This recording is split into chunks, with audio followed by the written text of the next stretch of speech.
食雞蛋真係會膽固醇超標，甚至惹嚟心臟病呢個殺身之禍。好多人由細到大都聽過長輩講，一日絕對唔可以食超過2隻雞蛋，如果唔係就會疏血管兼中風。但原來呢個深入民心嘅講法大錯特錯，甚至可以話係一個天大嘅謊言。究竟雞蛋係咪真係心臟病嘅罪魁禍首，定係一場延續咗幾十年嘅醫學誤會，令到我哋錯失咗一種超級食物呢？歡迎大家嚟到 Medical Inspire 醫思維頻道，我哋會定期為大家深度拆解健康知識。開始之前，記得先俾個 like、訂閱同埋撳埋小鈴鐺。最近醫學界有一份牽涉3萬人嘅大型觀察性研究報告出爐，好肯定咁話食雞蛋會導致心臟病。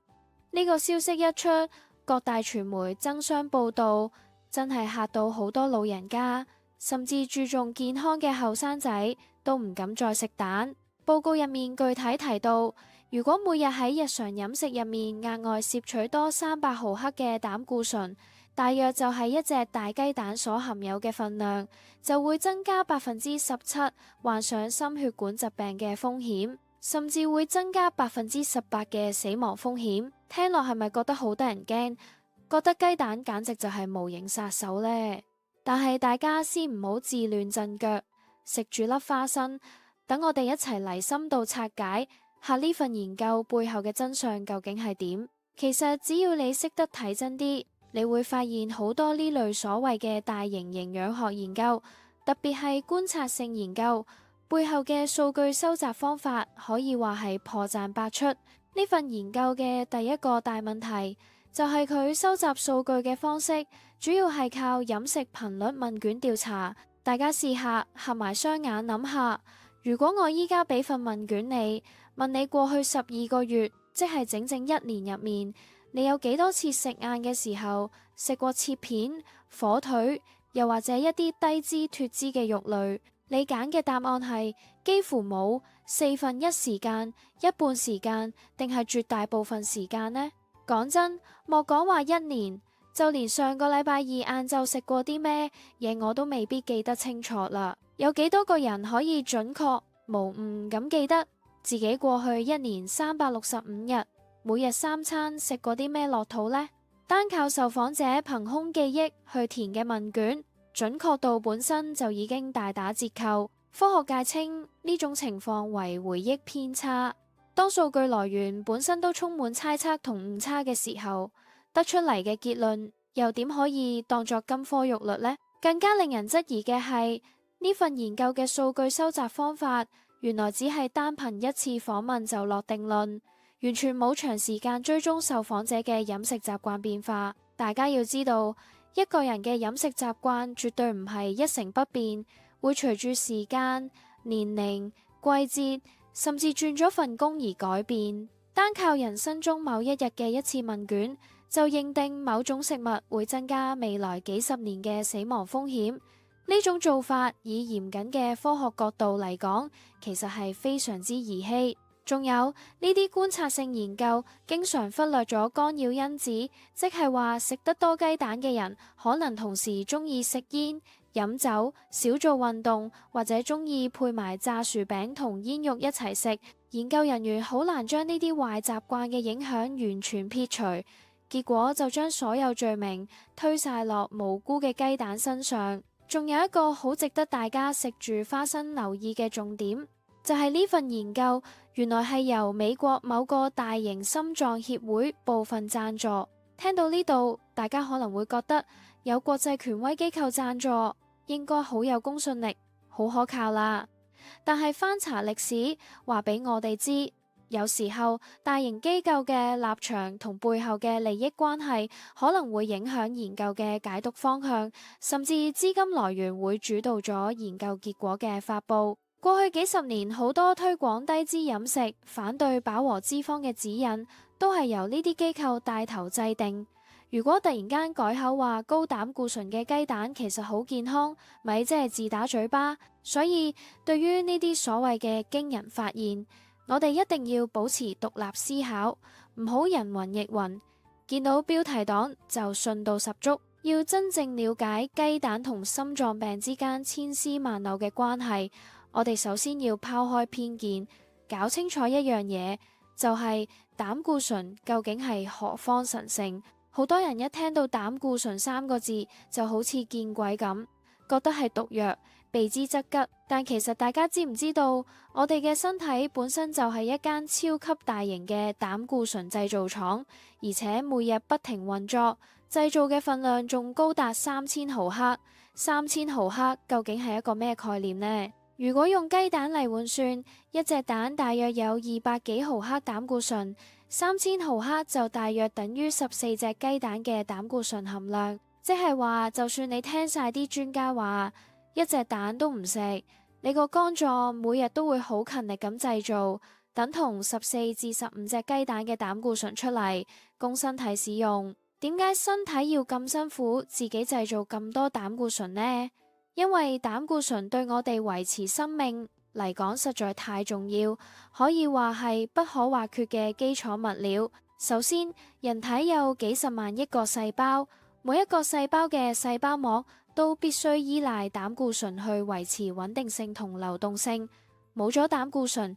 人體根本冇辦法成形。其次，身體要製造各種重要嘅荷爾蒙，好似令男人有男人味嘅睾固酮，令女人有女人味嘅雌激素，幫助對抗壓力嘅皮質醇，全部都係用膽固醇做原材料。仲有我哋個大腦有25%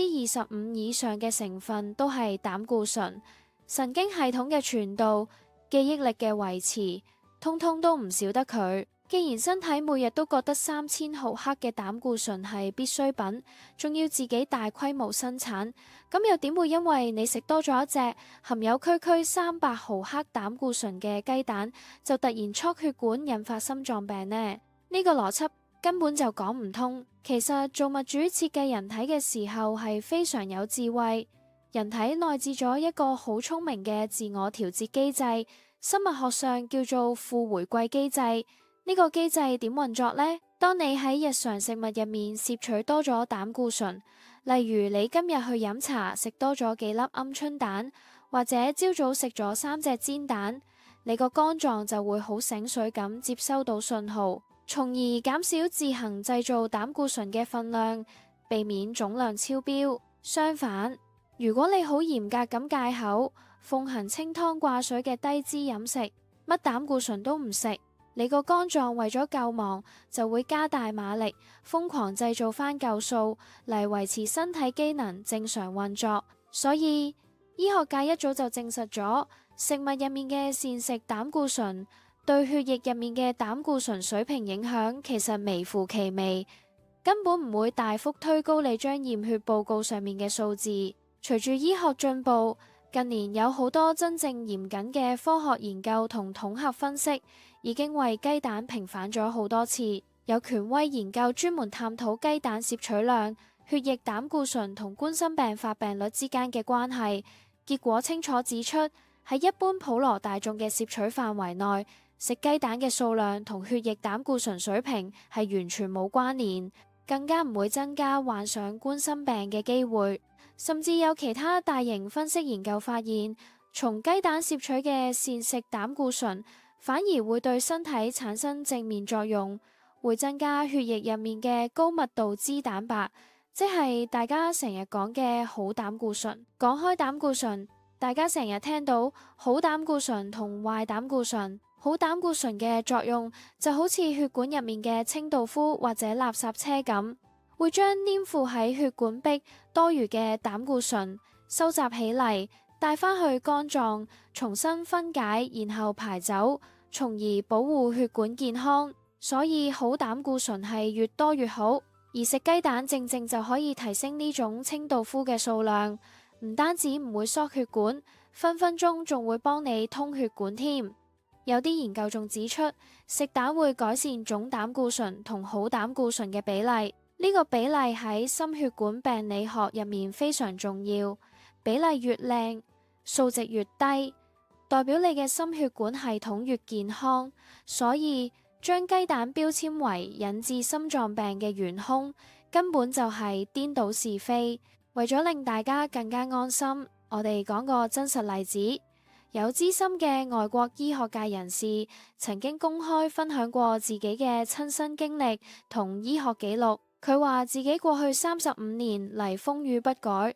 無論返工放假，每日都堅持食4隻原隻雞蛋，連蛋黃一齊食。結果點呢？佢定期去做全身檢查同心血管掃描，發現自己嘅膽固醇指數非常健康，血管直頭係暢通無阻、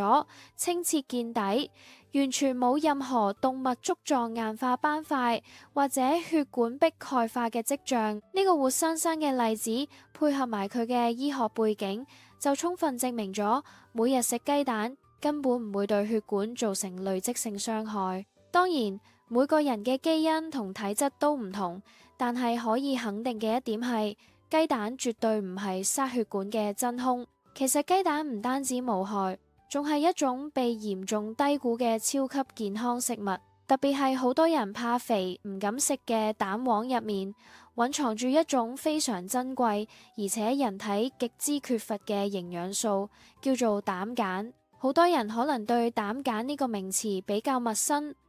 但佢對我哋嘅肝臟、神經系統同大腦健康有着舉足輕重嘅作用。首先，膽鹼係合成神經傳導物質乙酰膽鹼嘅重要原料，對維持良好記憶力、學習能力同預防腦退化症非常關鍵。如果你成日覺得自己記性差，轉頭就唔記得嘢，咁你更加要食多啲雞蛋，補充膽鹼。另外，膽鹼最主要而且最神奇嘅功能之一，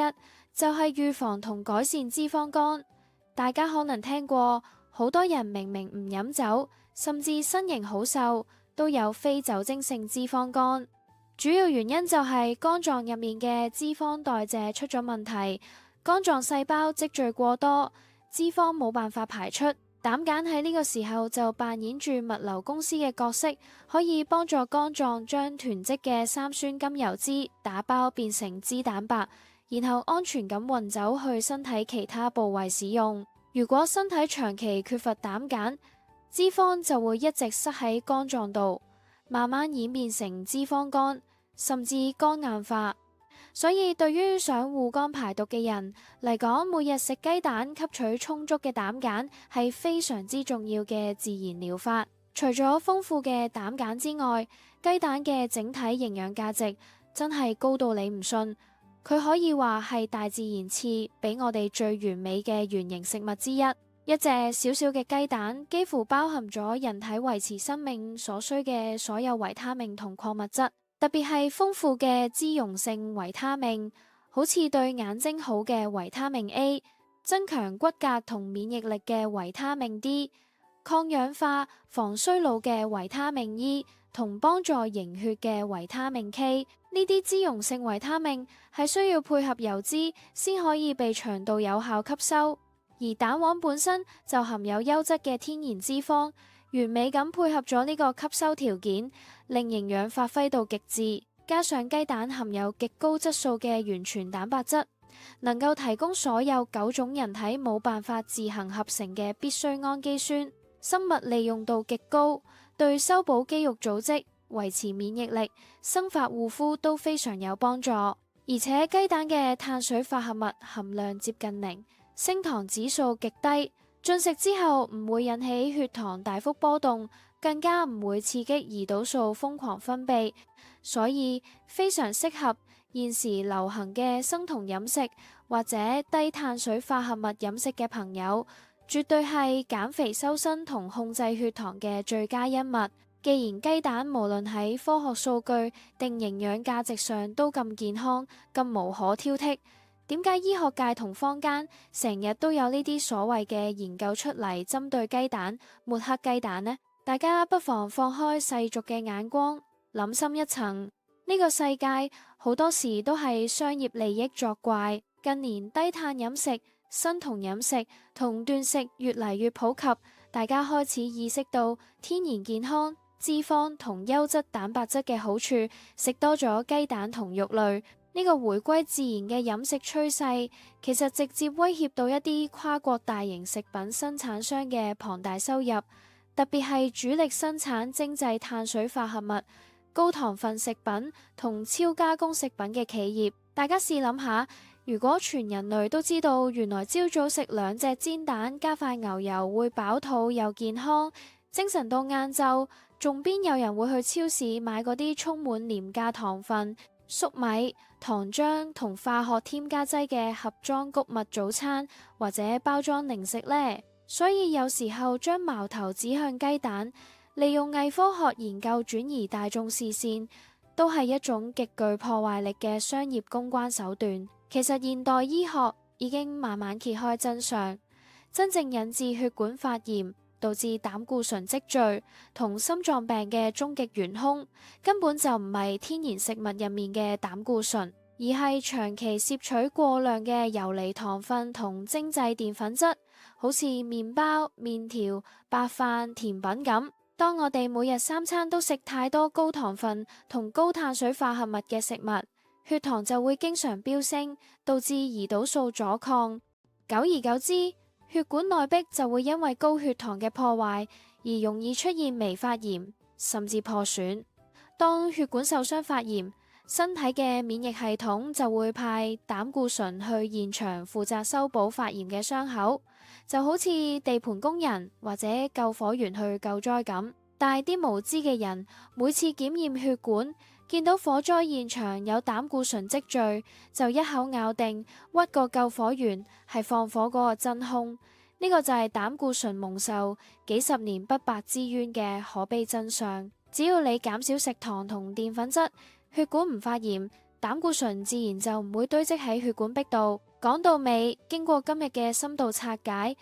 大家真係完全唔需要再為每日食幾多隻雞蛋而擔驚受怕。你可以放開懷抱，大膽咁將雞蛋加入你同屋企人嘅日常健康餐單入面，無論係煎、炒、煮、炸定抬蛋都咁有益。不過去超市或者街市揀雞蛋嘅時候，其實都有啲學問值得大家留意。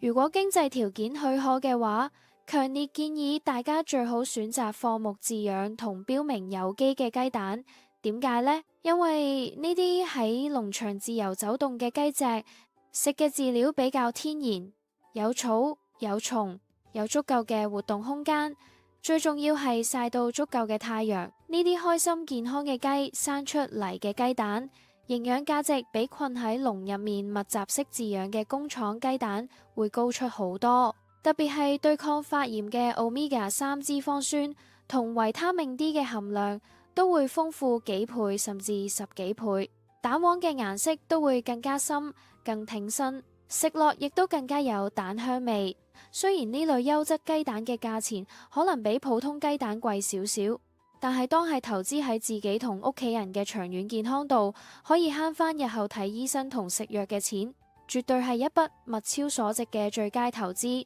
希望大家由今日開始重新認識雞蛋呢個超級食物。多謝大家，今集就去到呢度。多謝大家支持 Medical Inspire 醫思維頻道，歡迎喺留言區分享你嘅意見。我哋下次再見。